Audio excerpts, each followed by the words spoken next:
Doctor BR Ambedkar సచివాలయంలో మంత్రి కోమటిరెడ్డి వెంకటరెడ్డిని మర్యాదపూర్వకంగా కలిశారు. ఎంఆర్పీఎస్ నేత మందకృష్ణ మాదిగ పద్మశ్రీ అవార్డు అందుకోవడం, ఎస్సీ వర్గీకరణను సాధించడంపై మందకృష్ణ మాదిగను శాలువాతో సత్కరించి అభినందించారు మంత్రి. ఎంఆర్పీఎస్ పోరాటము, ఏబీసీడీ వర్గీకరణ వరకు 30 ఏళ్ల పోరాటాన్ని గుర్తు చేసుకున్నారు ఇరువురు నేతలు.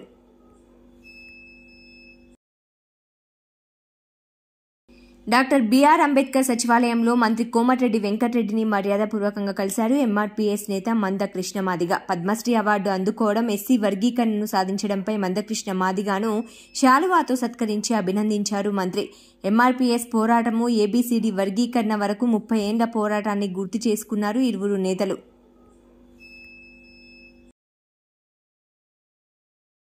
డాక్టర్ బిఆర్ అంబేద్కర్ సచివాలయంలో మంత్రి కోమటిరెడ్డి వెంకటరెడ్డిని మర్యాదపూర్వకంగా కలిశారు. ఎంఆర్పీఎస్ నేత మందకృష్ణ మాదిగ పద్మశ్రీ అవార్డు అందుకోవడం, ఎస్సీ వర్గీకరణను సాధించడంపై మందకృష్ణ మాదిగను శాలువాతో సత్కరించి అభినందించారు మంత్రి. ఎంఆర్పీఎస్ పోరాటము, ఏబీసీడీ వర్గీకరణ వరకు 30 ఏళ్ల పోరాటాన్ని గుర్తు చేసుకున్నారు ఇరువురు నేతలు.